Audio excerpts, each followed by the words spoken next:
Hello and welcome to episode 5 of Jobber's Court. I'm Rasquatch, King of Jobber's Court, and like always, I'm joined by the Job Squad, a couple of jobbers that I bring on here to try to help me talk about wrestling from time to time. I'm just kidding, they're great guys. Number 1, we've got Cedric, the wise old owl of wrestling, or WOW. Whoa! And then we have the man of 1004 nicknames, Hulk Standing, Hulk Great Kid, the Incredible Hulk. And if you're thirsty or hungry, come grab a Hulksicle. They taste delicious. It's terrible. All right. But we do have a very special guest with us tonight, and that is independent wrestler, a blue chipper, if you will, an undeniable talent, and that is the undeniable one, Danny Adams. Welcome to the show, Danny. Yeah, thanks for having me on, guys. Yeah, we're really excited. So you're really the first person we've been able to get on here as far as doing an interview with an actual talent that's competing today.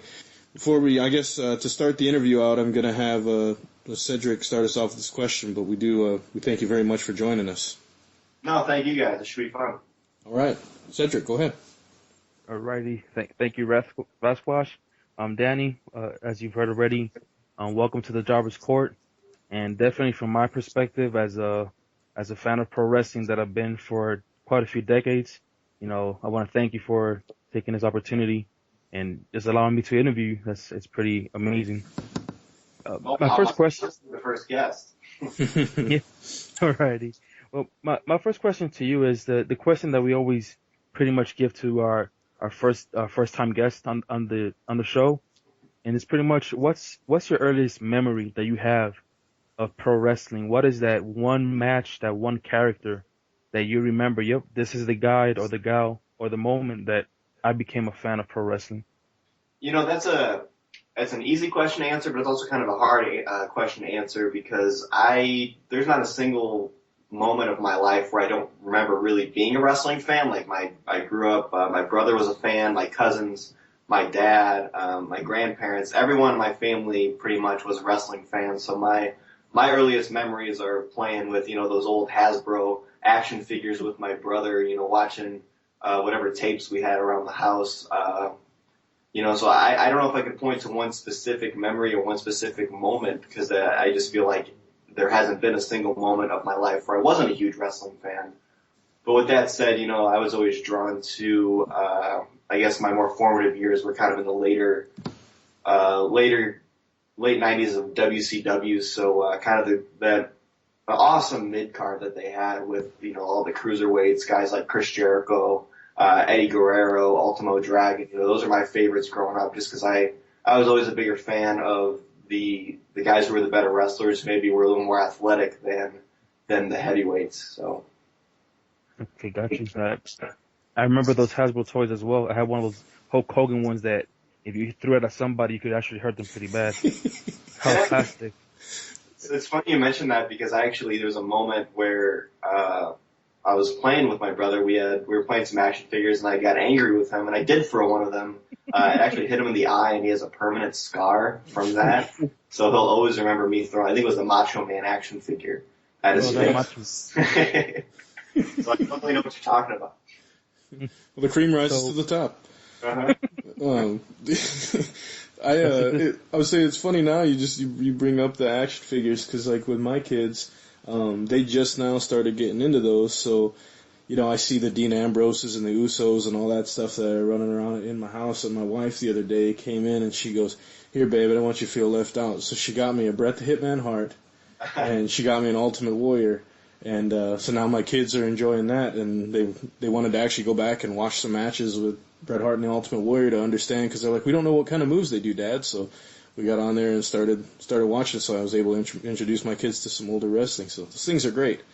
Yeah, that's so cool. Like, and I was kind of the same way when I was a kid. Like because my dad would always tell me stories about he used to watch wrestling at the Chase when he was a kid, and my great grandfather was one of the regulars at wrestling at the Chase. So he'd always tell me stories that like his grandpa would tell him about, guys like Baron von Raschke and Harley Race and that whole crew from like the St. Louis Wrestling Club. So, and I got enamored with it, even though they weren't people that I obviously grew up watching, just to go back and understand the history of it, was huge, and how I became an even bigger wrestling fan. So definitely started young with going back in the 80s and 90s before they were even born. So. Well, I guess one thing that we might want to cover is for those who haven't seen you perform or anything like that, how would you describe kind of what your style is in the ring? And if somebody was watching you, what would you say that they would take away from a Danny Adams match? Well, like I said, I was heavily influenced by, the cruiserweights, junior heavyweight type wrestlers. Myself, I'm not a big high flyer. I'm more of a technical, ground-based wrestler. I like to kind of keep things in the ring, where everyone can see you and your opponent and watch what you're doing to them. So I was very heavily influenced by, kind of the Canadian wrestlers like Bret Hart and Chris Jericho. So I incorporate a lot of their stuff into what I do as well. I think the Incredible Hulk had a question about that. Hulk standing. What did you have to ask Danny? Yeah, I got a question for you, and I would just want to say welcome to the show, and also want to apologize and say before 2 weeks ago, never heard your name, so I'm sorry. And I've been watching quite a few of your matches on YouTube lately, and I gotta say I really do dig your work, and I dig what you do in a match. Whether it's the way you work a hold instead of just grabbing somebody's arm, you're actually working it and twerking it, and not the dance move, but actually, hitting that arm. Also, I love your facial expressions, man. Whether you're just grimacing from a bump or you're just throwing a tantrum from the other guy throwing you out of the ring. Very, very intense facial expressions. And one thing that I've seen from you in some of your matches where I don't see from a lot of other indie guys is that when you hit the ropes, you hit them pretty hard. Like you're going into a full sprint almost every time you hit the ropes. And that really says a lot about you. So I guess my real question is where did this ability come from? How did you get this grasp on ring psychology and work in the crowd? Did this come natural, or did you spend a lot of time studying other wrestlers? No, I mean, a lot of it comes from training with Mike Lelkin. He was my first and only trainer. And his emphasis has always been on, just like the little things you mentioned, like really working a hold, hitting the ropes hard, making sure everything you do looks good. He always says that anything you do, it should look like it's the only thing you're going to do that night. So say you were booked to go run into the ring and give some guy a power bomb. You would make that power bomb look amazing because that's the only thing you're going to do that night, right? Well, if you give that mentality to everything you do in the ring, then everything you do is going to look amazing. So it's mostly just focus and not worrying so much about, maybe, doing all, getting all your moves in or whatever. It's more about making what few moves you get in, make them count. So it's kind of a less is more approach that I was taught and that I like to incorporate in the ring. I dig it. Yeah, you mentioned Bret Hart and Chris Jericho and even Eddie Guerrero as some of your inspirations. And I definitely see a lot of those small things from some of those technical wrestlers. And I dig what you're doing. For someone Ref told me you've only been wrestling for I think 2 or 3 years. But I definitely dig what you're doing. I like it a lot. Well, thank you very much. I was going to say, I think the first thing I noticed is that I thought you'd been wrestling a lot longer than you had when you had first come to talk to me, just because it didn't look like it was something new. And my first experience with indie wrestling in the St. Louis area was such an outstanding thing. I've been doing a lot more of watching those types of events because my previous experience with independent wrestling was not a very good one. A little gym somewhere up in South Dakota, and it was not very good.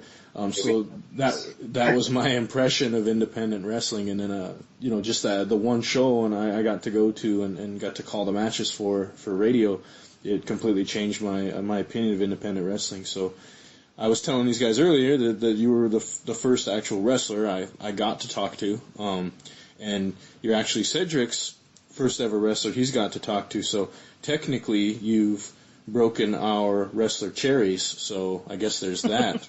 Hey, just remember you're first, so you guys will Giggity. Let's see. Then the next thing I have on the list here is, do you watch a lot of today's mainstream television wrestling product? And if so, what do you think about it? Yeah, man, I watch everything. I think the best way to be prepared you never know when you're going to get an opportunity somewhere. So the best way to be prepared is to know the product, whether, I watch, I'll watch Raw once in a while just to stay updated, but I mostly focus more on what's going down in like NXT just because, that's what they're going to be looking for in the future. There's a difference between, learning what worked in front of a wrestling audience, 10 years ago or 5 years ago or what's happening now or what's going to happen in the future. So I think, watching NXT and seeing what they're teaching those guys is the best way to learn for me because that's what they're going to be looking for in the next 5 to 10 years. And I've always been a big fan of Ring of Honor. Even as a kid, I discovered it when I was probably like 12, 13 years old, and is actually probably one of the big influences of why I really wanted to be a wrestler.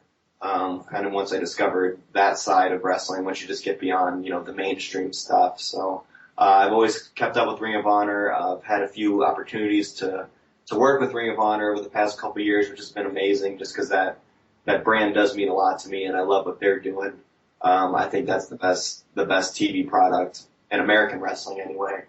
And I definitely like to keep up with what's going over in Japan. I'm a big fan of, New Japan Pro Wrestling, obviously with, my trainer Michael Elgin being over in Japan, keeping an even, closer eye on it. So, I watch everything. I think we're all still fans and in no way, maybe someday I'll be bitter about wrestling, but that day has not come, so I'm still a fan. I'm still enjoying wrestling or watching wrestling, whichever. Do you think, as a person actually in the business, do you watch wrestling differently than maybe you did before you started training? Oh yeah, sometimes I wish I could go back to just being able to watch it like, just as a fan because once you become a wrestler, you just see things differently. And I think the same goes for anyone. If you're a musician, you listen to music differently. If you're a comedian, you watch and listen to comedy differently. It's all the same. So, yes, but there are times where you can just kind of take yourself out of that mindset when, you're watching something really good or when you're going back and watching something nostalgic. You can kind of get that feeling you had when you were just, a 11, 12-year-old kid who was watching wrestling as opposed to, a guy who's in the business and knows the insides and outs of it. I still have like fond memories of being a kid, and that's why the network's been so great for me because I can hop on there and I can watch wrestling from the late '80s, and it just reminds me of when I had first got into my memories of wrestling, and before I knew of it being scripted, and before I was smart to everything that was going on, and I even from that perspective, just as a fan, I wish I could go back to just thinking it was, getting on the edge of my seat like my kids do now. But cool. So I know you've done some shows with Ring of Honor. Have you actually made it on any of the TV yet? No TV. I made one main show appearance. Me and Paco Gonzalez wrestled Mike Bennett and Matt Taven. That was back. When was that? I think it was in Nashville. I'm trying to think, probably like October, I think. Yeah, let's say October, November. That makes sense. I remember seeing that advertised. So no TV appearances yet, but I'm hoping later on, maybe this year or next year, hopefully that maybe we can make that happen. But I just always listen, even if I'm not on TV or not even on the main show, just wrestling a dark match and getting to be in that locker room and talking to those guys because they're so positive about wrestling and they're so helpful. They'll always be there to watch your match and give you feedback and tell you, what you need to do to get yourself to the next level. Because I've always felt that if you find yourself as like a big fish in a small pond, you need to find a bigger pond. So that's the big pond that I try to seek out, because that's the only way I'm going to grow is to be, taught by the guys who know what it takes to get to that level. Talk about the main companies that you usually perform for, the ones where you have a primary kind of spot on their roster, so to speak. Yeah, you'll usually see me, like you said, with Pro Wrestling Epic or in the St. Louis area, a Dynamo Pro that runs out of Fenton, Missouri, and then also Wood River, Illinois. You'll see me there. You'll see me at St. Louis Anarchy, like you mentioned, in Alton, Illinois. Pro Wrestling Championship Series in Granite City, Illinois. They have run. I think you were at a couple of those. I made it to one, yeah. Yeah. So they're Proving Ground Pro that runs in the Springfield, Illinois, and surrounding areas. Those would be the main ones. I try to branch out a little bit, maybe get out to other parts of Illinois or even the Chicago. Or if there's ever opportunity just to travel. I mean, the farthest I've traveled, I went up to New Jersey over the summer, I guess it was. So that was the farthest I've been. That was fun. Working with ECWA up in the Northeast. Mm-hmm. But yeah, there's always opportunities to travel to maybe the places where you're not, a main guy, but that's just how you get out there.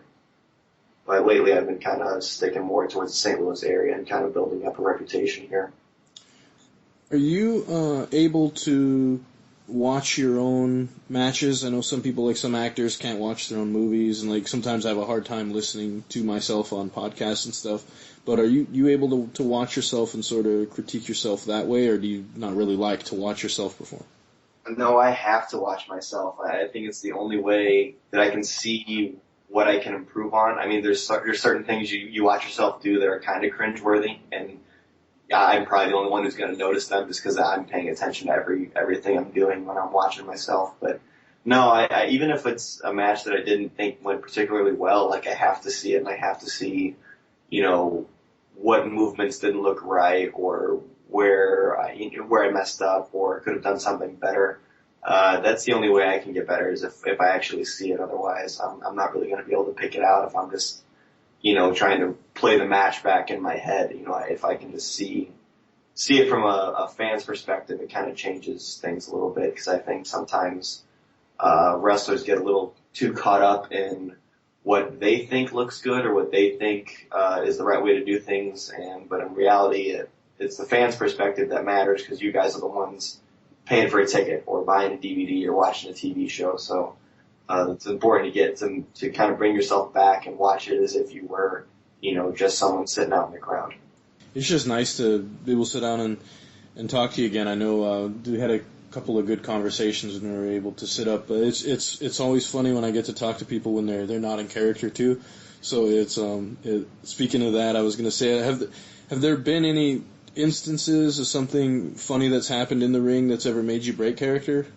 To be honest, I don't have a very serious character in the ring all the time, so if something does make me laugh, I'm usually just the first person to start laughing about it.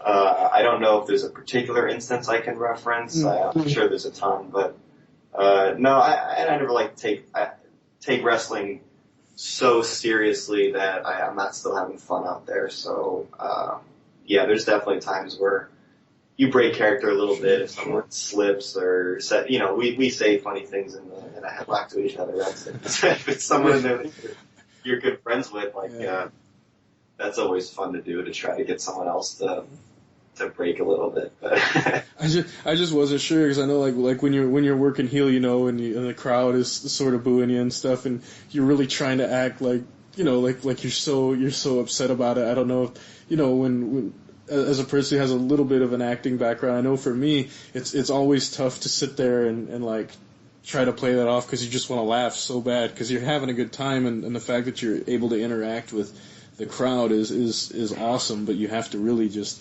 put it out there and just pretend like it's the worst thing that's ever happened to you. But even then, there's times where, some fans can come up with some pretty funny stuff, and I don't feel any shame if someone says something, really funny, if I don't react to it as Danny Adams, if I just react to it as myself and then just kind of laugh it off. It happens. I don't see a problem with it. Well, I know road stories, obviously kind of what happens on the road stays on the road, but do you have any funny locker room stories or maybe something like any kind of ribs or pranks or anything that maybe you've either been involved in or have had done to you?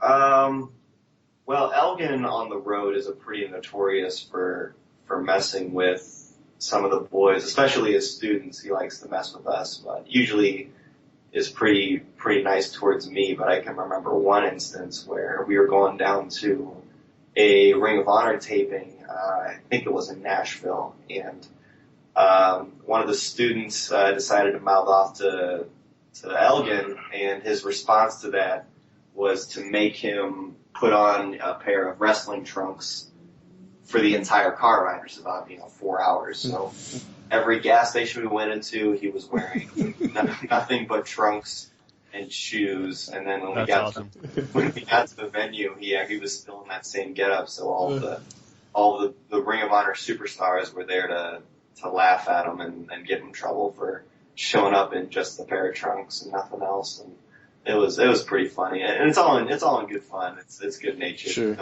And that doesn't sound bad at all in comparison to some of the things you hear that go on the road. I noticed you're a man of a few nicknames yourself. So you've got the undeniable one. You've got Blue Chip. I've seen you been called that, and then of course we developed your nickname of Diamond Danny Adams. Where we came up with that is when you like the diamond design, it looks like a lot on a lot of your gear. I see you wear like the diamond design, so we thought to call you Diamond Danny Adams. Where did the millennial? And the millennial, yeah, very good. So where did these other nicknames come from? Mostly just trying to figure out something that works. I think my first year especially, I just didn't know who I wanted to be. I didn't really know what my character was just yet. So nicknames, I mean, they're just gimmicks that you throw out there. If they stick or if they sound good, you keep them. If not, I go back to the drawing board. So I've gone back to the drawing board quite a few times. I think my worst nickname that I can remember is my very first one, and I don't even know why I came up with it, but it just for some reason I thought it sounded good at the time. But my first couple matches, I was the Alpha Dog Danny Adams, which doesn't make any sense and has no character, and it didn't. Okay. And I actually had like a dog logo that I had on my first pair of gear that looked terrible. Huh. But interesting. Which one do you like the best then, or which one are you as of like this moment today are you using?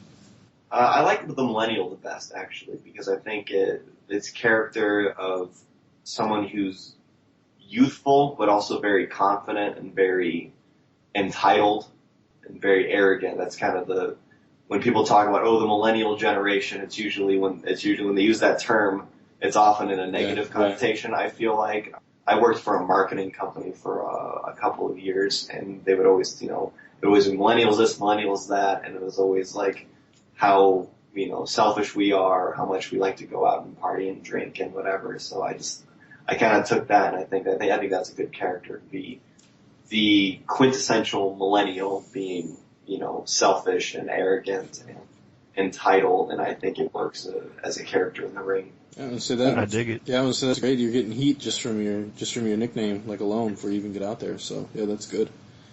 Gentlemen, do you have anything else for Danny? Yeah, I got one more for you, if that's all right. Yeah.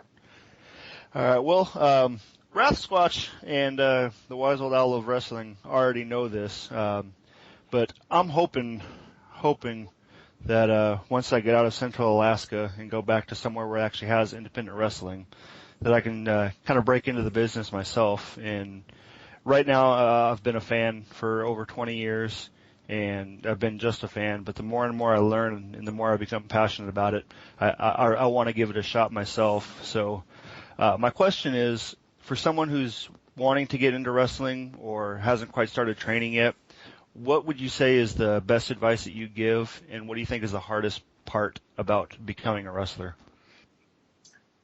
Yeah, I think the best advice I can give, and you'll hear this a lot, is to get well trained. And to go off of that a little bit, I think getting well trained by someone who knows what it takes to make money in wrestling now, as opposed to someone who made money 10, 15, 20 years ago. So when I sought out Michael Elgin's training, it was mostly because I knew that he was successful. Like, he's currently successful now in today's environment, instead of, years and years ago. So that's my best advice. And there's a lot of guys right now who are training and are, successful. Like I said, Michael Elgin, guys like Johnny Gargano, trains down in Ohio, Truth Martini's House of Truth Wrestling School up in Detroit. Just a couple of places I can mention with guys that really know what it takes to make money in wrestling now, and are successful, and they can get you a lot of places. It's important to be well connected, because just because you look like $1 million, you could be an amazing wrestler, have an amazing look, amazing talking abilities, but if no one knows who you are and you don't have connections, then it doesn't really mean all that much. I mean, the reason that I've gotten to go the places I've been is because I was trained by someone who has connections all over the country, So my best advice would be not only to get someone who's a well-respected trainer, but to get someone who is well-respected and well-connected as well. I dig it. Thanks. Yeah, you're welcome. Hey, Danny, it's not so much a question, it's just a comment from me, so take it for what it's worth. Mm-hmm. I think I read you were 23 years old. Yeah. Just based on this interview alone, I think the way you've expressed yourself, you might be known as the millennial Danny Adams, but right now in this interview, you're nothing of a millennial. I think you have the passion, the knowledge, the humbleness, the will, that will to learn even more. So from me, as a fan of wrestling for the over 30 years, I want to congratulate you for what you've done so far. What I saw on the matches online, I liked, but what I've heard in this conversation, all I can say is I wish you the best, all the success, because right now it seems like you are a young man, has his head in the right place, and if you continue just being who you are, there's no reason why you ain't gonna make it big. And any company out there that's listening right now, the wise old owl of wrestling tells you, here's a guy. You want to build a good company around a star? Here's the star you guys are looking for. Thanks, man. I appreciate that. Danny, I really want to thank you for joining us. Taking some time, especially on a Friday night at 9:30. We're really cool, and out here doing this podcast. But one thing I was going to ask is, why don't you go ahead and get all your plugs out there, plugs for any promotions or anything like that you think you would want to advertise with us. Yeah, I mean, definitely follow me on social media. I'm pretty active on Twitter and Instagram. You can find me on both at Danny Adams 93. Dynamo Pro at first Saturday of every month in Fenton, Missouri. St. Louis Anarchy, our next double shot is next weekend, the 13th and 14th. Yeah, I know you guys don't have Valentine's Day plans, so. I'm trying to get my wife to go. I don't know. We'll find out. Nothing more romantic than a wrestling show, especially with Anarchy. Yeah, and Chris Hero will be there, so that's a huge weekend. That is cool. Yeah. For us. Yeah, I think that's all I got coming up in the next couple weeks. So I think that's everything. Cool. Well, thank you so much again for joining us, and then I'll be sure to get you tagged up and everything whenever I get this edited and sent out. Yeah, sounds great, guys. I really appreciate you having me. And we appreciate you a lot. Maybe we could do this again sometime. Yeah, anytime. Thanks a bunch. Appreciate it. All right, well, so we had Danny Adams join us for this first part of the show, and what a great interview, what a great guy in general. Like I said, he was a real humble, down-to-earth guy. The first time I was able to meet him on the independent circuit, and first guy that was to come up and shake hands and talk to us, so it's great to be able to be the first talent we've had on our show. So let's go ahead and get into the rest of the show. So we're going to be covering today a couple of different topics. Cedric, why don't you fill everyone in on what we're going to talk about today? Alrighty, classes in session. Here we go. Wrestling 101 with the woo of wrestling. Woo. All right, so our three subjects for today. Starting first of all, we're gonna analyze what makes a good manager in wrestling. We're going to show a few examples of some of the qualities that makes a good one, and maybe give a few examples, and also give a few examples of those who are not so good managers. Second topic that we'll be discussing is the importance of commentating in today's wrestling, specifically looking at the televised portion of those that we can actually hear the commentating. How important it is to have good commentating. And for the fantasy tag team booking for this week, we have the incredible Hart Foundation with their manager, the Mouth of the South, Jimmy Hart, versus the New Day and Xavier Woods as a wrestler slash manager for this booking. Back to you, King Breath Squash. Oh, back to me. All right. So, since we're going to be covering just a couple different topics tonight, I think that it's a good time before we get into kind of the fun stuff for us. Let's talk about a couple more serious things before we get started. I just want to take a minute and put out a Go Brett Go or a Fight Brett Fight for his diagnosis with colon cancer.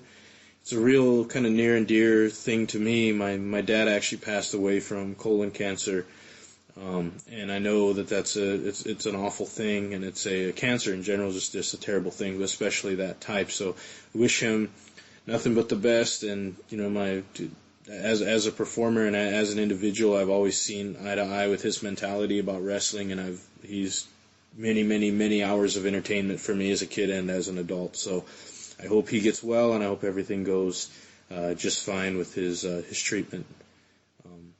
The other thing, real quick, is we got word today that former ECW star Axel Rotten had passed away. Looks like it was from an apparent overdose. Kind of obviously a really sad thing. But hardcore style wrestling guy. If you're not familiar with him, try to look up some of his stuff. Different than definitely what you'd be used to. But do you guys have a quick thought on either of these two things? Yeah, the whole prostate cancer with Bret Hart definitely hits me pretty hard too. Because growing up, big fan of him, and I also have my own personal experience. My grandfather, my mother's dad, passed away about 4 years ago from colon cancer as well. So it definitely hits home. I just want to say, I've had a few family members. I've had one aunt that passed away, and I've had like 3 or 4 family members from aunts and uncles and cousins that these past few years have been diagnosed with cancer. And even a good buddy of mine that I used to work with at the hub in Barksdale, he too has been battling cancer. So, Kerry Bowman. So it's something that has hit home and through different angles. So Brett, if you're listening, I know you're going to win this one. So as a champion, as you've been in and out of the ring, I know this will be one more victory. And for the family and friends of one of the ECW originals, Axel Rotten, prayers and thoughts and strength for you guys. Yeah, man, I know that's always tough, with, I think Axel said he was 44. We lose a lot of these guys way too early in life, and I know it's always a hard thing to have to deal with. But all right, Hawkster, why don't you go ahead and carry us into our first subject of the evening? Alrighty. Well, talking about commentary, or are we talking about managers first? I think we should start with the managers. The sort of, what do you think makes a good and bad manager, and the impact that managers can have on wrestling? Well, impact is definitely made by having a good manager. Having a good manager can sometimes separate a good wrestler and a great wrestler. Case in point, I go to Rocky. Everybody loves the Rocky saga. Talk about old Mick. You got to have a manager. And I think that's the only impression but go ahead. Well, you got me there. But anyway, I digress. What makes a good manager and what makes a manager great is their ability to sell their customer, sell their client. First name to come to mind, and first name that really is out there right now is probably one of the best managers, arguably maybe of all time, is Paul Heyman. Brock Lesnar is an absolute beast. But what separates Brock Lesnar from any other big, monstrous guy? Sure, he's got athletic ability. Sure, he's very fast. But when he first debuted, he was pretty green. I mean, sure, All-American NCAA champion wrestler, but the guy had no charisma whatsoever, and he could not talk to save his life. And so what saved his life is Paul Heyman. And probably one of the coolest things about Paul Heyman is that he's basically married to Brock Lesnar. Anytime you see Brock Lesnar now, Paul Heyman's right there with him. The advocate of Brock Lesnar. And that was a horrible impersonation. Is that Mickey? Yeah, I was saying Mick came back to life to say Brock Lesnar, but anyway, go ahead. But yeah, just look at the impact he's had on Brock's career. The beast incarnate, the next big thing. Here comes the pain. And just the way he says his name, it brings about big money. Every time you hear Paul Heyman say Brock Lesnar, it's horrible. But every time you hear him say it, you know people are going to pay to watch it. And you go back in time, back to the 80s, early 90s with Shawn Michaels. Now, arguably, Shawn Michaels is probably one of the best in-ring performers. And when I say performer, I mean entertainer. After all, the guy is Mr. WrestleMania. But before he really got out of his box, he had sensational Sherry Martel right there by his side. Mm-hmm. And she really sold him as the playboy, as the sexy boy, the heartbreak kid. And without her, we may arguably have not ever had Shawn Michaels as the heartbreak kid. And that really sets people apart. Even talking about the tag match that we're going into tonight with the Hart Foundation. Sure, Bret Hart and Jim the Anvil Neidhart are great in-ring technicians and brawlers, but without the mouth of the South bringing in that microphone and that megaphone, man, you probably would have been bored with them their first get-go. So, a manager can really change the atmosphere. Now, on the flip side, just because you have a great manager doesn't necessarily you're going to get over. Just look at Ryback and Curtis Axel for one. Both arguably good performers. I think Ryback still has some greenness to him and some stiffness, and not the good kind of stiffness, but both of those guys good Lord. worked with Paul Heyman. And maybe the fact that Paul Heyman is pretty much married to Brock Lesnar, maybe that kind of set those two up for failure because his first and main priority probably is always going to be Brock Lesnar. But a manager can make or break a wrestler, in my opinion. Yeah, I definitely agree with you. I think the interesting thing you brought up was Sensational Sherry or Scary Sherry. I was going to talk about her too, so I'll save my thoughts here for just a minute. But Cedric, you got any thoughts about that or anything else to add? Based on what Hawk Standing said, he pretty much covered it pretty well with the examples that he gave. I was thinking about Bobby the Brain Heenan as well as a good example of a good manager, but just gonna piggyback quickly on the whole Paul Heyman. I like when Hawk Standing mentions how good Brock Lesnar is and how Paul Heyman just kind of like amplifies how good he is. I remember an episode where I think it was one of the last plugs before the second or third match that he had with The Undertaker. Paul Heyman just went on one of his just amazing rants and speeches that he gives. And you can tell that Brock Lesnar was just feeding off of the energy that Paul Heyman had. The more Paul Heyman sold him as this beast, as this conqueror, and he even did the cross sign and pretty much read the last rites to The Undertaker, you could just tell, like, Brock Lesnar was just like, holy Lord, this man is putting me over the top. I better perform as good as I can. And I remember when Paul Heyman finished, Brock turned to him, gave him a smile, high five, one of those one-arm hugs, like, that was amazing. So I agree with Hawk Standing. Paul Heyman is one of the best managers, if not one of the best, to cut promos from a manager's perspective. But I also remember when I was a kid, Bobby the Brain Heenan, just not just the funny things that he said, but that he was willing to take a punch, take a hit, and on behalf of supporting his client. I've seen managers, they just stand on the side, mm-hmm. and they really don't do much. They're just standing there, you barely even notice them.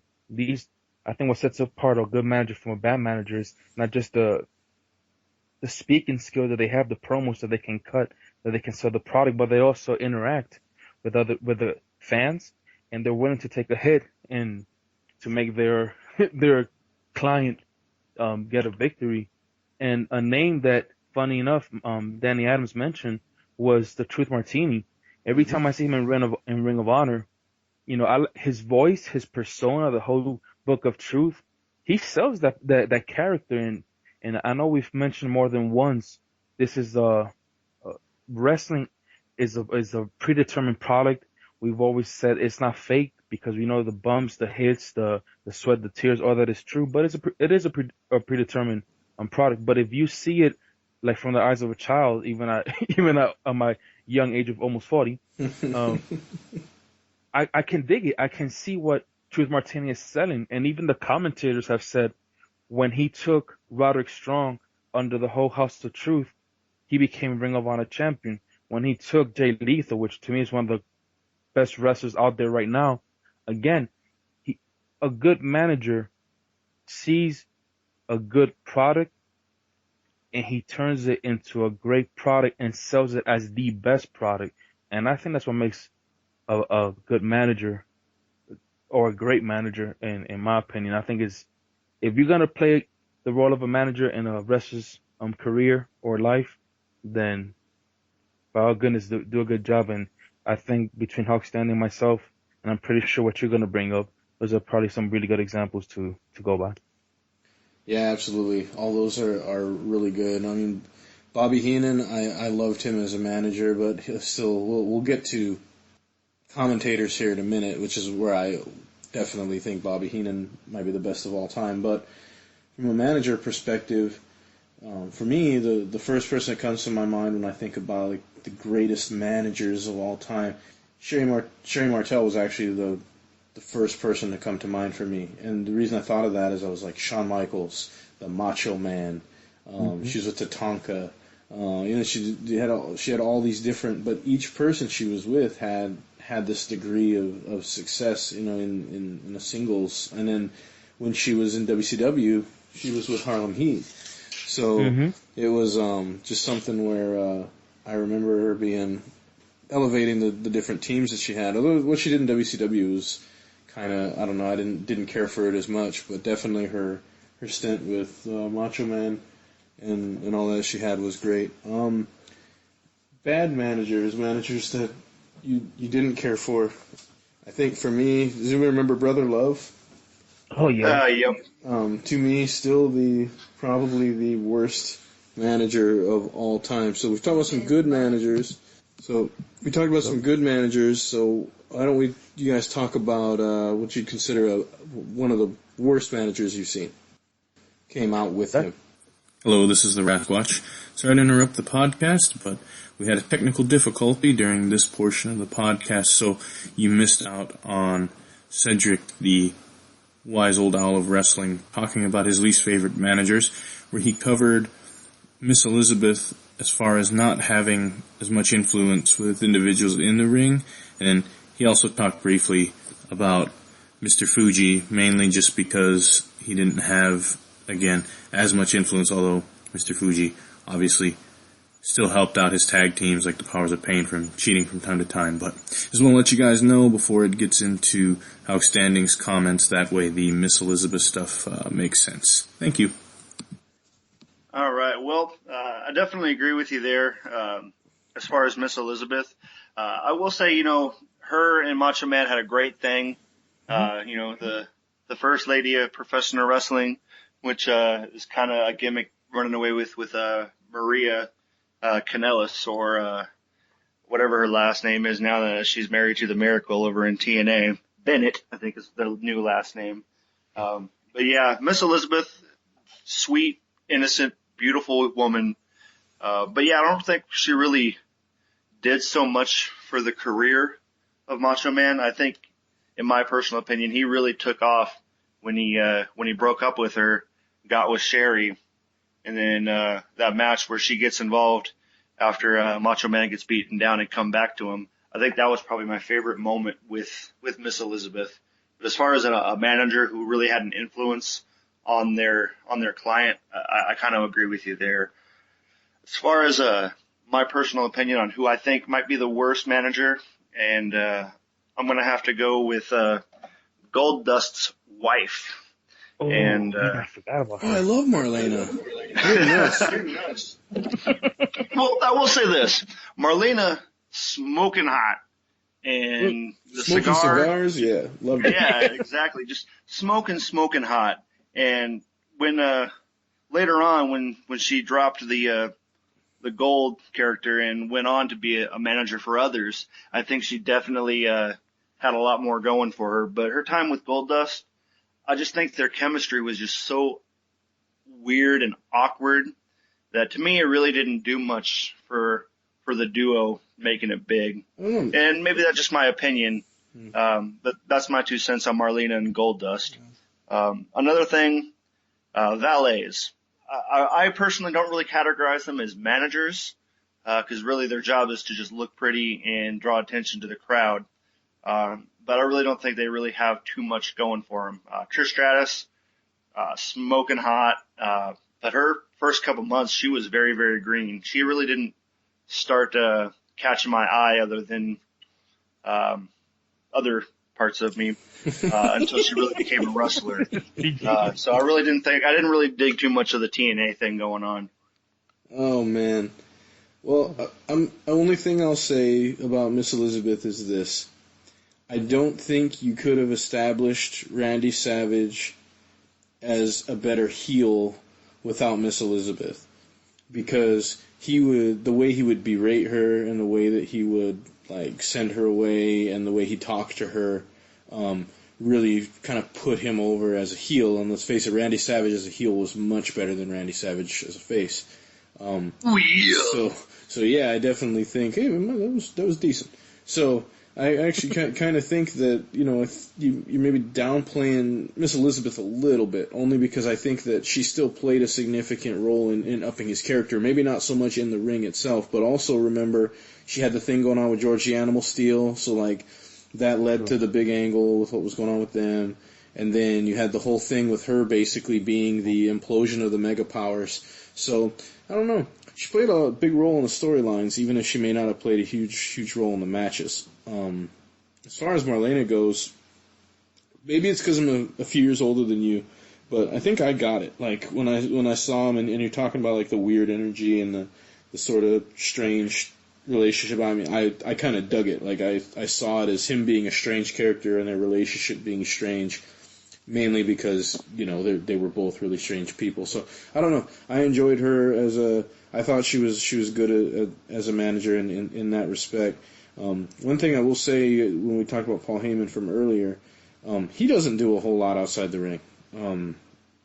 As far as interfering in the matches or anything like that anymore. He used to, but maybe because Lesnar's like a pseudo face, I don't consider him a true face, but he doesn't really do a whole awful lot outside of the ring either. But he does have those really great facial expressions of things that's going on when Brock's doing stuff in the ring. So I can see that as interaction. But yeah, good topics. Anybody got any follow-ons before we move on to the next subject?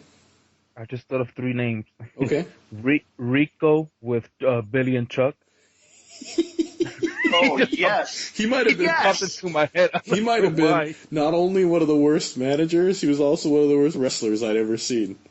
He can take the cake in both of those.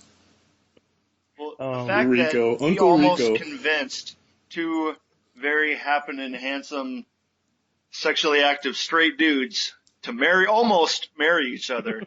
I gotta say that he has a pretty strong influence. I'll just put that out there. Okay, Rico. I thought about Melina when she was part of Eminem. Not so much the wrestler, but just as a manager. You didn't like the primal screams? Sure. That's actually my ringtone and my alarm. I liked her ring entrance. Yeah, me too. Nothing gets you, I was gonna say, wakes you up faster than one of those primal screams. See, you notice Charlotte kind of almost does that now. Mm-hmm.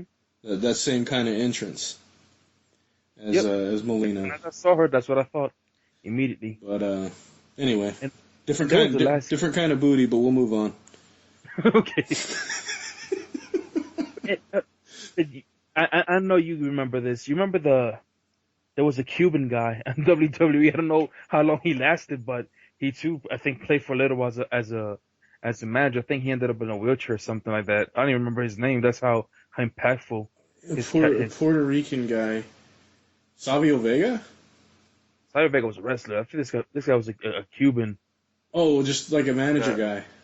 Armando Estrada? Yeah. There you go. Armando Alejandro Estrada. Yeah. I don't He was Umaga's manager. Those are really good managers. In my opinion. They're funny characters, but they were not examples of good managers. Brother Love, he used to kill me. His voice alone pissed me off. I love you. Yeah, he's too much. Undertaker, but Paul Bearer is one that I don't think gets mentioned enough too, as far as the amount of work that he did and having Undertaker and Kane, during that time. Another good name we really didn't throw out there. One that just popped in my head. I don't know what you guys. It might be a little old school for you there, Huckster, but Classy Freddie Blassie, when he was managing the Foreign Legion, so Nikolai Volkov and the Iron Sheik, and Lou? No. What's wrong with Classy Freddie Blassie? Classy Freddie Blassie. No, I'm saying he was a great manager. Oh, okay. There we go. No, I was saying one that just popped in my head because I watched WrestleMania 1. And there's a time in there where to win the match, to win the title, he hits this guy with a cane. Mm-hmm. And he breaks his cane. And they end up going to the back. And during the interview, they're like, "What happened to your cane, Freddie?" And he goes, "What cane? I never walk with a cane," And he was just completely denying the fact that he ever had a cane. And it just had me cracking up. But no, he was another one I forgot to talk about as far as being a great manager. Him, Paul Bearer.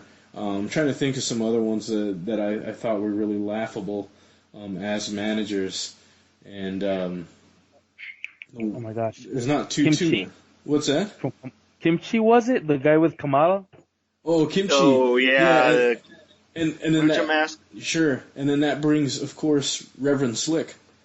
Oh, the Slickster. the Dr. Styles. Yep. Slick. He was pretty bad. Actually, I like Slick. I don't know. He just never didn't really do it for me. But he also managed Kamala for a while. Let's see. You guys got any? Here's a name we haven't thrown out there. What about Vicky Guerrero? She was with Edge for a little while, and I think her side by side with Eddie really wasn't much of anything, just as Eddie's wife. But she really blossomed into a pretty fantastic character with that screechy voice, and then the whole cougar gimmick at the end. Her and Edge. Oh man, it just kind of sends chills down my spine trying to picture some of those. But I thought she was pretty influential. Maybe more as a general manager than as a actual ringside manager. So you might be surprised, but I actually really liked her as a heel GM. I thought she did a really good job considering she was just a normal person coming into a business that's real crazy and then being successful in it. Plus, she'll always be known to me during that match where she missed that spot during the Eddie Guerrero match. And Eddie's in the ring yelling, "Where the fuck is Vicky?" But anyway, that's probably what I'll forever remember her for. Rest in peace, Eddie. This episode needs to come with a huge disclaimer. We love you, Eddie. Anyway, from Lucha Underground. That's the last one before I forget. Another guy that I saw wrestle as a kid in the Mexican circuits, and now seeing him as a manager of Prince Puma and Lucha Underground. He too is a pretty good manager in my opinion. Has a lot of good knowledge of the wrestling. You talking about Conan? Oh my bad, I said it in Spanish. Let me hit my SAP button. Yes, Conan. Oh, shit. Habla español. It's Conan from Lucha Underground. Cool. And Prince Puma, his protege. Yep. Man, I saw Rey Mysterio on there Wednesday. I got pretty excited. But, no spoilers. I haven't watched it yet. All right, it's at the very end. Don't worry about it. But cool. So we covered some managers, good and bad. Tying sort of right into that same theme, let's talk about ring announcing. The importance of a color commentator and a play-by-play commentator to a match, and things that you guys think elevate and things that take away from matches from a commentator's perspective. What Woo, the owl. Why don't you start this one out? Woo. Woo! Who? Woo! Okay. What? What are we talking about? What? Commentating. What? Who? What? Anyway, continue. All right. Yeah. For me, commentating is really important, especially on the televised. Obviously, when we discuss independent wrestling, it's all our house show. It's all different ball game. You don't get the luxury of that. But when you're watching something on TV, I think the commentator, first of all, needs to focus on the match. I think nothing does a disservice to a good match more than a commentator focusing on what the fans are doing, or focusing on something that happened weeks ago, or just doing 1980s jokes. I'm not looking at nobody right now. King. But a good commentator, someone that from day one, when I saw him commentating New Japan Pro Wrestling, as well as MMA and boxing, is the new lead commentator for SmackDown, Mauro Ranallo. His voice, his energy, the passion with which he speaks, especially when it's something, Mamma Mia, when he gets really into it. But not just that, it's just the knowledge of the moves, to be able to call the moves by its name.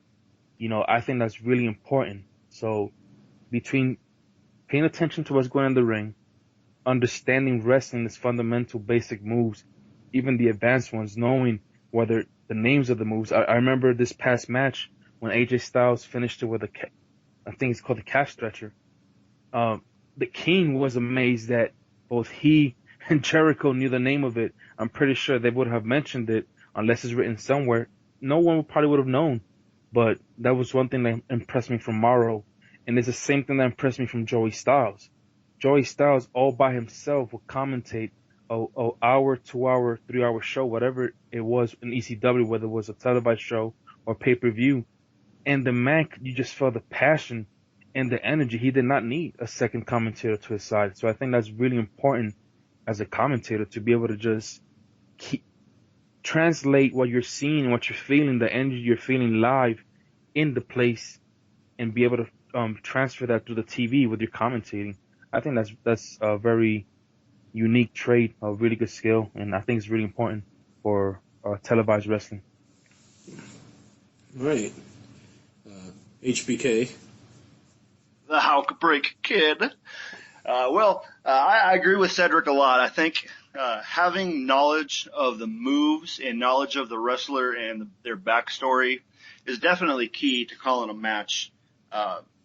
One thing I really like about Ronaldo Mauro as a new guy on SmackDown is he's probably the only announcer I've ever heard call a tope con giro from Kalisto. And just to hear it actually said, it's just really awesome to me.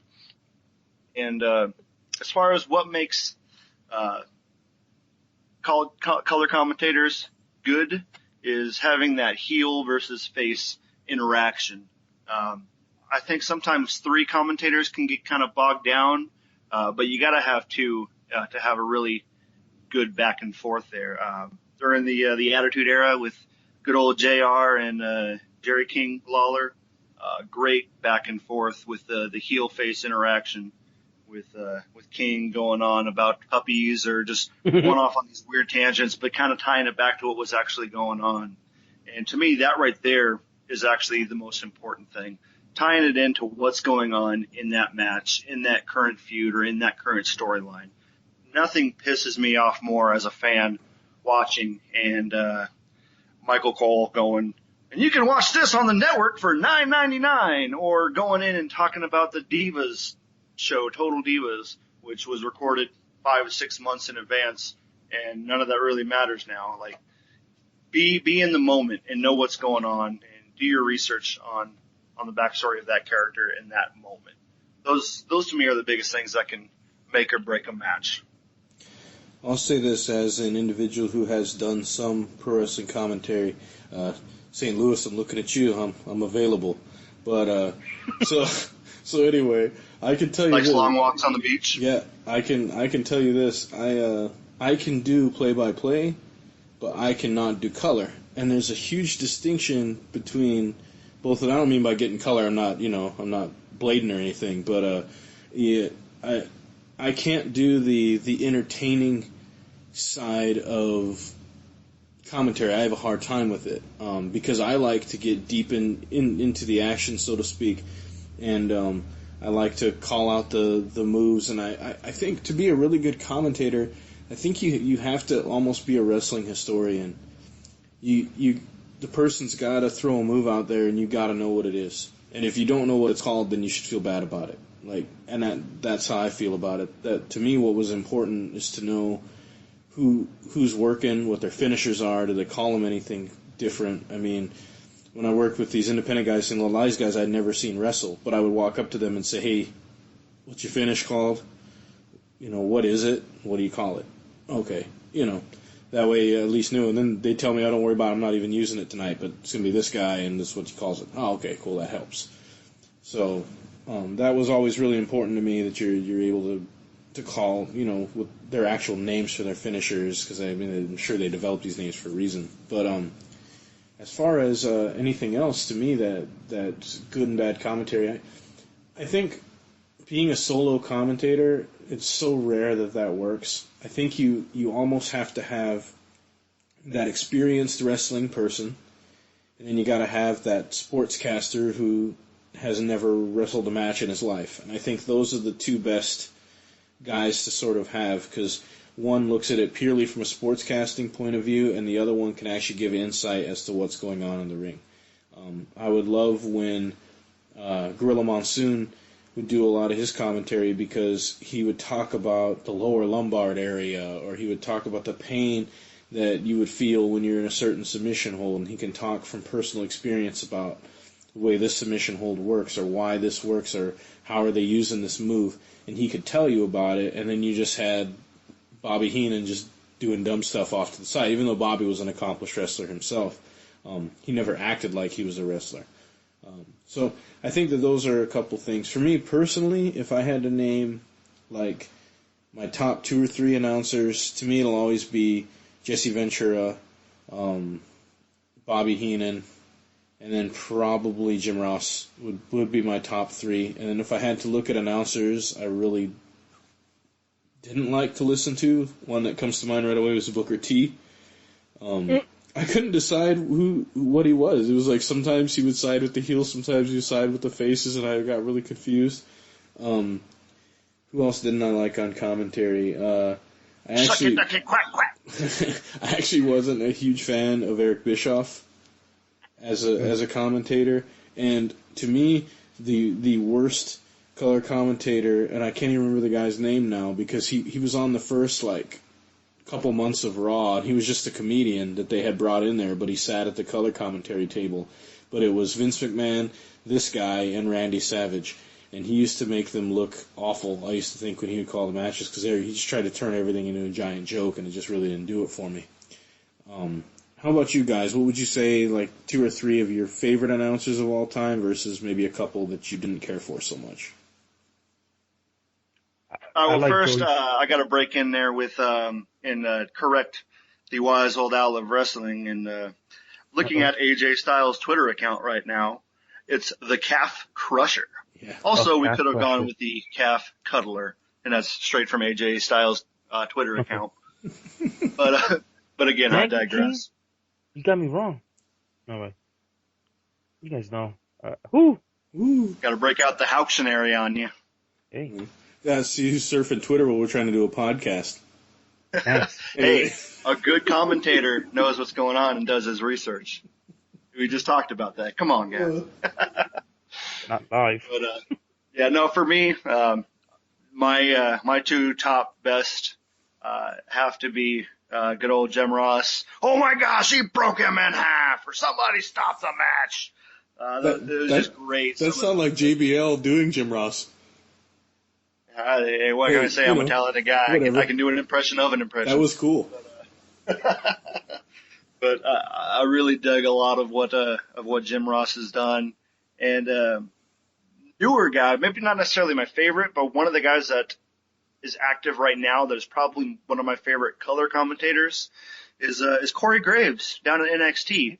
He's real good at that heel bad boy kind of thing where he does a lot of research on talking about who's in the ring and what they're doing, yet he can tie it back and just be crazy and off the wall at the same time. And I really dig what he's doing down in NXT. Cool. Do you have any commentators you weren't fond of? Yeah, Booker T. I'm right there with you on him. Just kind of weird and off the ball. And over the last 3-4 years, I'm really getting sick and tired of Michael Cole. I mean, when he was an interviewer, he was really good and entertaining because he was that guy that always got pushed around and bullied. And I thought that was a really good interaction for him. But I feel like he's just kind of past his prime now. And the guy's still entertaining. The guy still does good when he's interviewing. But I feel like he'll get lost in the match and just talk about some random things. And when we talked about earlier reacting to what's going on in the ring, I think it was almost a year ago now, shortly after WrestleMania, when Brock Lesnar did his full tantrum and was just blowing everybody apart. Up until the point where Brock Lesnar actually grabbed Michael Cole and F5'd him, there was really nothing going on. No one was saying anything while Brock Lesnar's tearing down the house. And it's just a really awkward silence. I was hoping for a JR moment where the guys are just going crazy. Oh my God, what's he doing? Somebody call the police. This guy's out of control. But no, it was just quiet. And it just really, I don't know, it just struck a chord with me. Yeah, and sometimes they try to do what I call like the serious voices, where they start talking real low like this when something's going on. Like, oh my God, ladies and gentlemen, I can't believe what's just happened. Such and such is leaving the arena on a stretcher right now, and their voices get super, super low like that, and then you get the serious voice. You didn't even get any of that on that. Like, you'd at least expected something, It's, I don't think that snake's been devenomized, but that's another guy who I did not think was that great on commentary, and that was Vince McMahon. But anyway, oh my gosh, yeah. What a maneuver! Anyway, but I think now. Part of the problem is, on Raw especially, those guys are overproduced. Because Vince is there telling them, hey, say this, say that. So when you talk about cutting away from the matches and doing promotions and all that, Vince is controlling all of that from the back. So he's like, hey, time to plug the network. Hey, time to whatever. So, like, they have to stop what they're doing and do what he says. So I don't necessarily blame JBL, Michael Cole, those guys when they're doing their stuff out there on Mondays. But I think that's why the Tuesday tapings, when Vince isn't at SmackDown, I think that they're a little less produced. And I think that's why Mauro is doing a fantastic job so far as a SmackDown announcer, because I don't think they overproduce those guys. Anyway, Cedric. The new guy. What do you have? I have a couple, and you guys know that there's the wise owl, but between the wise and the owl, there's still also the word old. Yeah. So I think certain things I've forgotten, but I've always said Joey Styles, again, I think he's one of those rare special cases where just by himself he can pretty much lead commentating for a show. But I think that's really rare, because I do agree with you. There's something about having that almost the heel guy going against the face. It does work out. JR and the King were good at that. I think even Vince McMahon with Jesse the Body Ventura, they kind of had that going on as well. Gorilla Monsoon, Bobby the Brain Heenan, they worked out as well. I used to like Taz and Michael Cole, to be honest with you. I think they kind of sort of complemented themselves for a little while. Mm-hmm. Right now, for some reason, it just slips my mind. But I know Steve Corino also does, for Ring of Honor, he does commentating with one of the guys that used to be Kevin Kelly. WWE. Thank you. I think they do a pretty good job as well for Ring of Honor, as well as Vampiro and Matt Striker. I for Lucha Underground, I think them two kind of do a really good job as well. Now there's a name, and help me out here, Wrath Squash or Hawk Standing. There was a gentleman that came to Raw, and I think he also did SmackDown, and he pretty much disappeared within a few days. I saw him at Sports Center, and right now I cannot remember his name. But this guy did such a terrible are you talking job. about Mike Adamle? No, I think you're talking. Oh, okay. I would say it was either that or Todd Grisham, but I like Todd Grisham, to be honest, but I think I like him more as an interviewer Mhm. than actual commentating. Me So too. I might have to put him on not so good commentator. But that one guy, that Matt, what was it again? Huck Standing? Mike Adamle, Yeah, this guy. Yeah, Matt, the Little guy who called Matt Jeff Harvey. Hardy Jeff Harvey. Yeah. or it was Oh Jeff my Harvey. That's what it God, was. he did such a bad job. Even when he was trying to cut his pipe bomb type, "I'm leaving because you guys don't appreciate me" promo, even that he did bad. he So, he couldn't do an interview or commentary. oh my gosh, this Yeah, guy. he was bad. And I don't really consider him. Oh man, I even forget he was in the damn business except for on Botchmania because that's how bad he was. Your Oh, mama, Oh, you're making me crazy. oh no, my gosh, I forgot about that. Thanks. I even oh. like Coach, but this Mike guy, just one of the worst ever to try to comment or interview, Hell, I to think be honest. I honestly look at him like, man, I could do a better job than this guy, and that's sad. That's sad because I mean I'm not a professional like announcer or anything or commentator, but I can call some moves and you'll see that on this on that little special file I uploaded for you guys.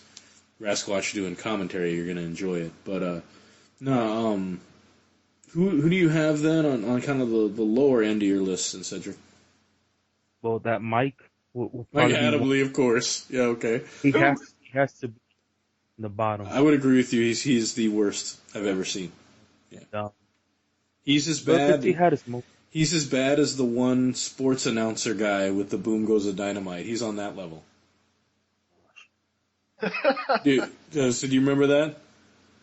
Anyway, he needs one of those Tosh.0 web redemptions, Yeah, like Adamley does. he does. Yeah. I don't think I have any, I don't think I have any more. Just with him, that's my He's one and just, only. he's like, I'm just gonna stop there because we've hit rock bottom, and not the rock bottom. Just rock bottom. That's what he deserved. The rock bottom. Should let Goldberg after him, give him a spear or something. I don't know. Cool. Well, that brings us, I guess, we covered about an hour and 15 minutes. So yeah, cool. We'll cover maybe another 20 minutes or so on this last subject. But we've been doing this tag team tournament, and we are working up to our second match. And what we have is a great one for you tonight. It's the Hart Foundation with Jimmy Hart versus the New Day with Xavier Woods on the outside of the ring.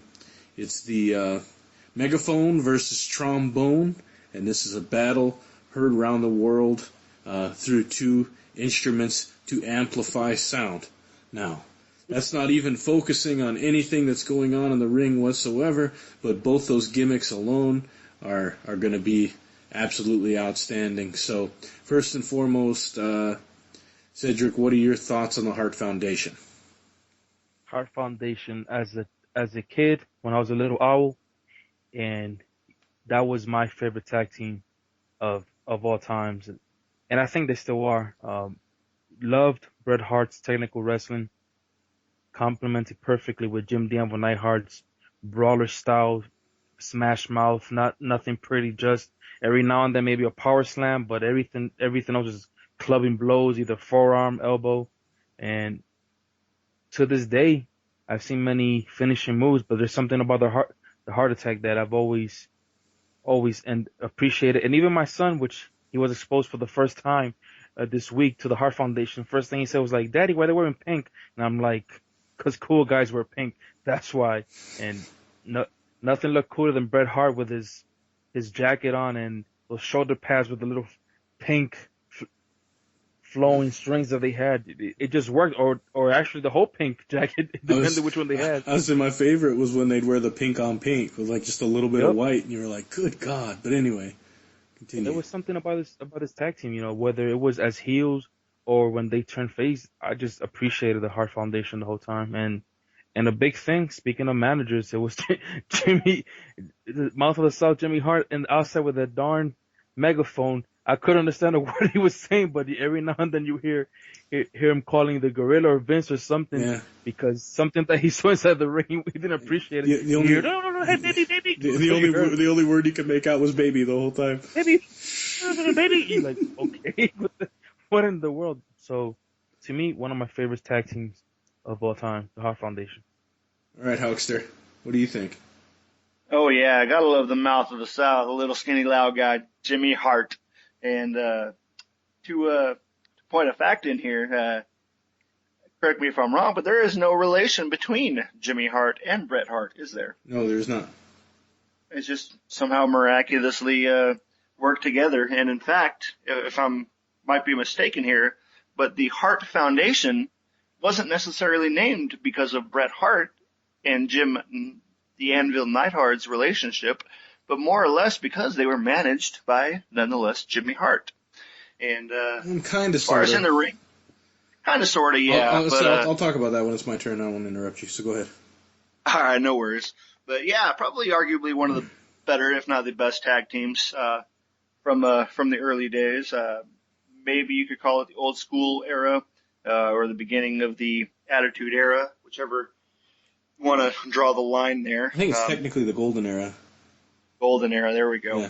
But yeah, excellent chemistry. I mean, it comes from, being brother-in-laws. But we talked about it last week on what makes a good tag team. You don't necessarily have to have the same style, but as long as you have that great chemistry. And Jim and Bret really had some great chemistry there.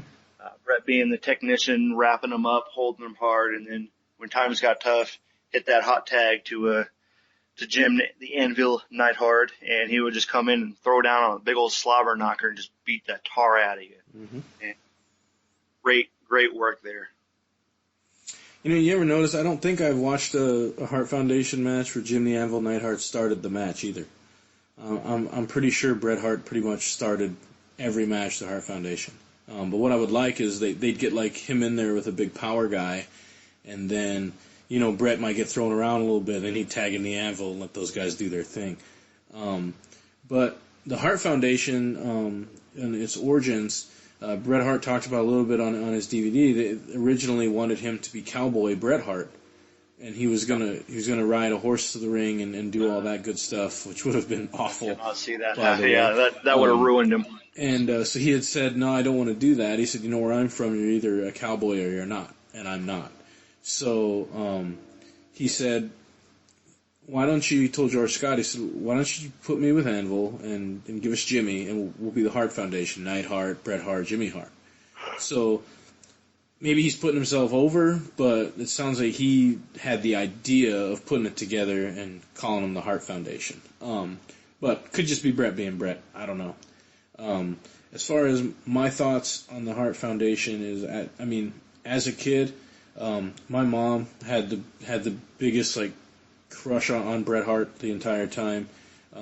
So obviously she was a huge fan of the Hart Foundation. Only because of Bret Hart, though. She was more of a British Bulldogs person. But anyway, so for me, what I love most about these guys is they actually had a tag finish, which you don't see enough nowadays. They had a perfect, I think, meshing of their styles, and I think because one could brawl and could do the power moves, and the other could wrestle with anybody, there was nobody from the Killer Bees to the Natural Disasters, big or small, that these guys couldn't wrestle with and have a good match with. And I think that's really important.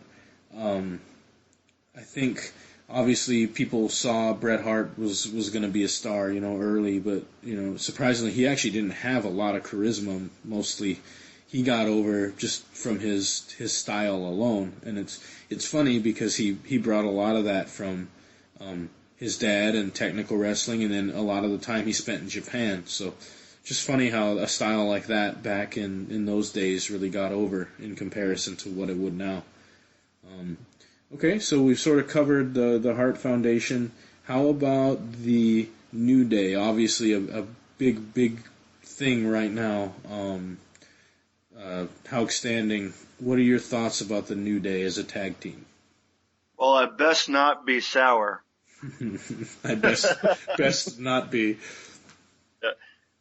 Don't you dare be sour. Clap for your two-time World Tag Team Champions and feel the power. Well, it's a new day. Yes, it is. Yes, it is. Boom, boom. Sorry. I'm getting carried away here. I digress. We only got so much time. My bad. When they first proposed the idea, these guys getting together, Xavier Woods, Big E, formerly known as Big E Langston, and Kofi Kingston, I was super, super excited. I'm like, oh man, these guys are going to be great. And I was thinking, maybe they're going to do like a Nation of Domination thing where there's going to be these serious badass heels. And it went like maybe 2-3 months where it seemed like WWE forgot about them. Like, okay, well, are they going to do this or not do this? And you didn't really see them. And then they started throwing out those vignettes of the choir singing and all the clapping, just the feel good. I'm like, okay, what the heck is this?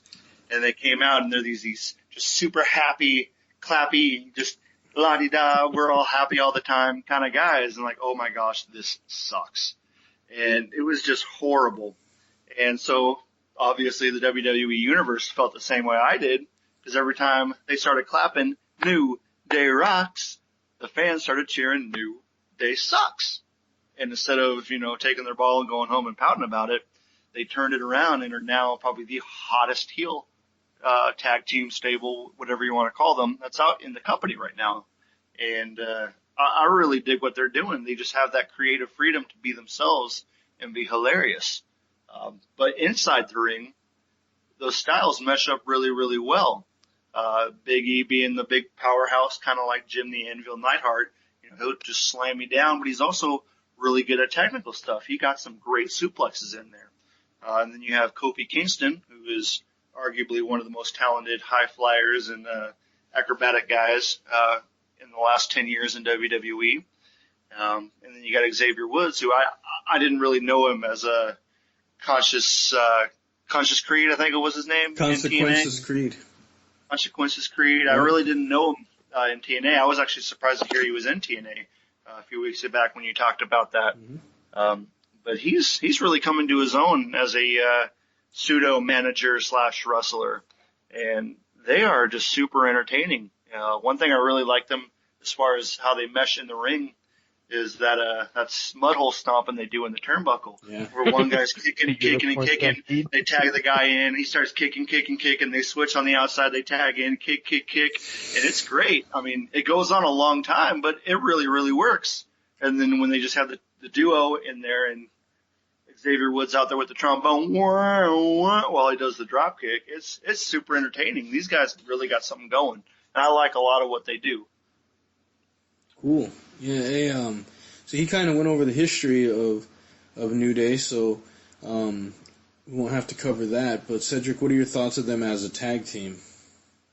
Oh, Chavez Court! Don't you dare be sour. Just keep the power positivity. The pop. As a tag, little pop. The pop. Need some pop. The one thing that I really like of New Day is I don't think until this week when we were talking about putting them versus the Hart Foundation, I never really saw how we had the strong guy. I don't know how I missed that because he's pretty big and strong, but athletic at the same time and agile in Big E and the obviously high flying of Kofi Kingston. But what I like about them as a tag team is that you can almost see this like chemistry not just in the ring but outside the ring, and their chemistry and their style is so infectious that the 2 times that I've seen The Miz be part of them, he just meshes with these guys. I remember the first time that they did the Unicorn Stampede, he wasn't part of it, but the second time he was part of it, and it just worked.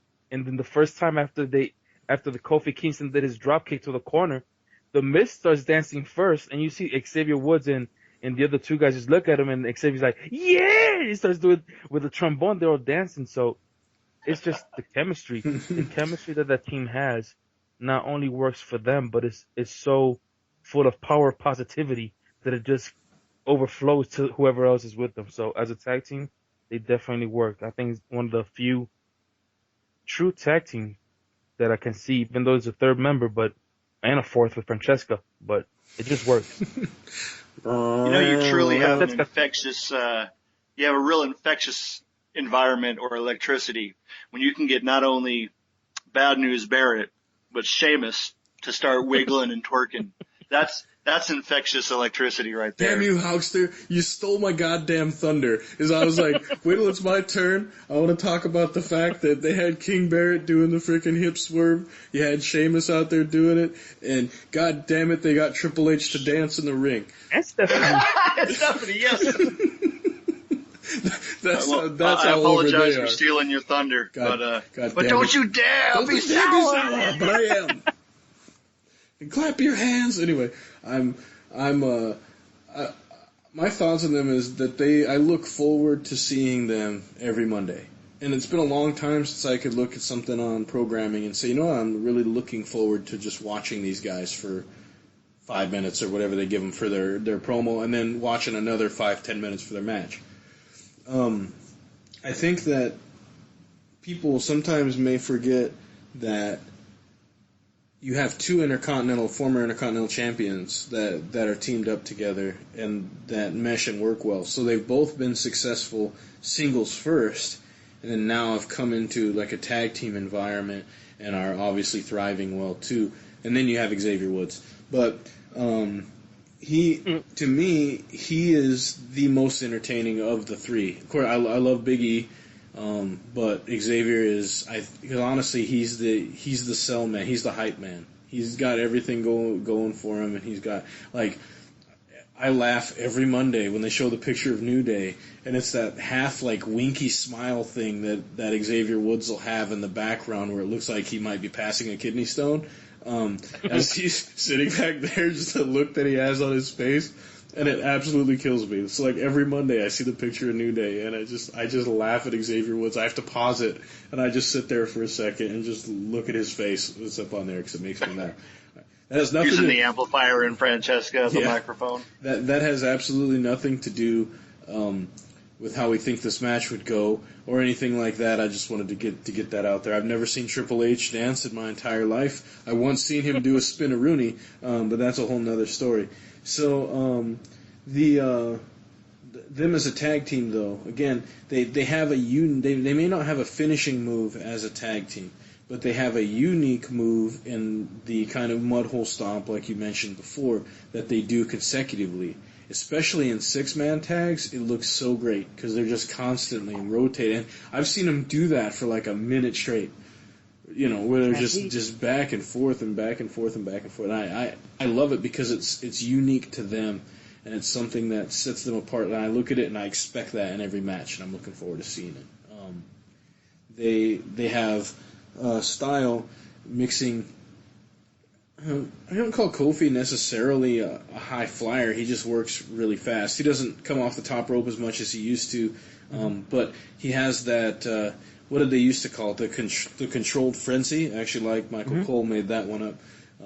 But the controlled frenzy that he would use was a perfect way to describe it because he's all over the place and his moves are so erratic, but they're so great looking. And he works at the right speed. He works fast, but not so fast that you can't keep up with what's going on. So yeah, I'm obviously a big fan of both these tag teams, but now the only thing I'm wondering is if they were going to wrestle, who wins? What do you think, Cedric? Oh man. I think I go with the Hart Foundation just because I'm a big fan of the Hart Foundation. I can see Big E doing some power moves from his belly-to-belly suplex to his now famous putting you on the edge of the ring and just jumping over, just squashing you on the edge of the ring. That big splash, the way he does. That splash is amazing.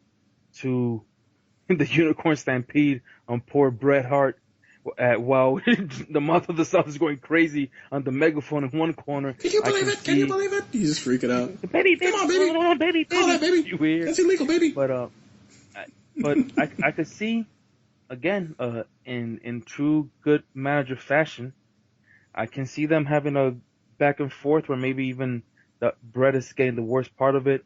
Maybe tags in Jim the Anvil, who clears a little bit of house. But I can see the mouth of the South just some way, somehow, his little skinny body running around all the way till he makes it to behind either Kofi or Xavier, and dooks, there goes the megaphone to the head. Because I actually saw him do it in a fight against the British Bulldogs where he just hit Dynamite Kid. Next thing you know, it's only Davey Boy Smith against the two Hearts, and well, the Hearts won because it was 2-1 because Matilda didn't do nothing, obviously, but it was Jimmy Hart just ran across. You couldn't even see it. They had to put in slow motion, just banged Dynamite Kid with the megaphone and drops him. So I could see something like that happening, but I go with the Hart Foundation winning, but definitely I can see a little bit of outside interference by Jimmy Hart helping them out, and I can just see the heart attack on Kofi Kingston, or to make it more impressive, Big E and them getting the victory. But it will be definitely an entertaining match to see, and some good hard hitting between Big E and Jim the Anvil Neidhart. That will definitely be an entertaining fight. Matilda, still a better manager than Brother Love. All right. All right, Hulkamania, run wild. What do you got? Who wins? Alrighty. Hulkamania running wild. What you gonna do, brother? Alright, sorry. But, yeah, I would really, really like to see this match. Probably not gonna be as good now with, Brett suffering, prayers being to him, and, Jim the Anvil Neidhart, putting on a few extra dozen pounds lately.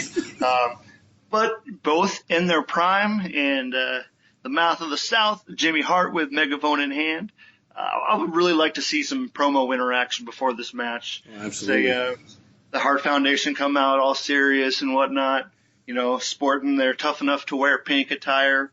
And then, New Day comes out also wearing pink. Yet, they start trashing the Hart Foundation about looking just god awful in pink and saying something about how this is how you rock the pink, and then start dancing, doing their little twerky with the championship belts. Our WWE World Heavyweight. Wait, I'm still going. I started gyrating too. That was good. Yeah, that's awkward. But yeah, I would love to see some promo pre-match with this going on. I think that'd be very entertaining. As far as the match itself, I can see it getting off to a very ugly start for the New Day. Because Bret Hart, obviously, the excellence of execution, he's just going to completely outclass probably Kofi Kingston to start off the match. And somehow, some way, Xavier Woods going to cause some kind of interference. Big E's going to jump in, throw him in the corner. They start doing their unicorn stampede, and Bret Hart somehow reverses it, throws him in a suplex, gets the hot tag into to Jim the Anvil Neidhart. Anvil and Big E going at it, just slobbered, knocking the hell out of each other.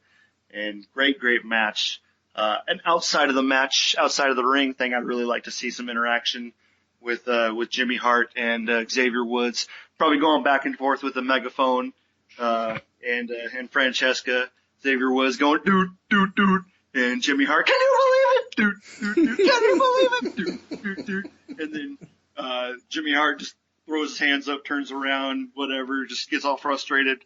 Xavier Woods starts dancing around, turns his back. As soon as he turns his back, bop with the megaphone, knocks him out. And I think that would just be hilarious to see something like that. But yeah, the hijinks between those two would be complete magic. And but yeah, as far as the ring and in-ring goes, I really don't think there's a question about it. Unless Vince McMahon himself steps in, I don't see how Bret Hart and Jim the Anvil Neidhart can lose this match.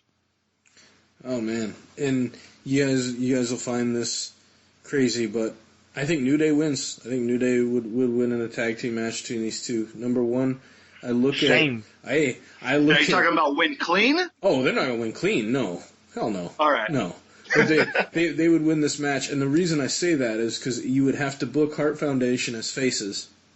Yeah. And you would have and you would have to book New Day as heels right now. And Hart Foundation as faces just were not that good as faces, honestly. I think they were much better. Plus they were wrestling in Canada. Okay. So if we say they're both heels and they're going to go fully at it, I think that might be even more entertaining, because then Jimmy Hart could pull out all the tactics that he liked to do, bopping people with the megaphone. You talked about that earlier, doing those type of things. But I did say before, Big E and Kofi, both excellent singles wrestlers that came into it as tag teams, both Intercontinental Champions. Big E's probably the strongest person in the match. He's way more athletic than Anvil is. So if Anvil gets in there, he's stronger than Anvil, he's more athletic than Anvil. And I think the match starts out like you said. I think Bret Hart and Kofi Kingston would start that match out. Bret wears him out for several minutes, and then Kofi's like, hell with this. And he has to tag in Big E. Bret, gives a look over to Anvil, tags him in. Anvil does this thing where he tries to charge up, and Big E just lays him out with a clothesline. And then I think Big E puts to the Anvil pretty good during the match. I think inevitably, though, obviously Xavier Woods is the wild card at the end of the day, and I think that there might be a spot maybe where, like you said, him and Jimmy are getting into it. But I was thinking it might be the other way around.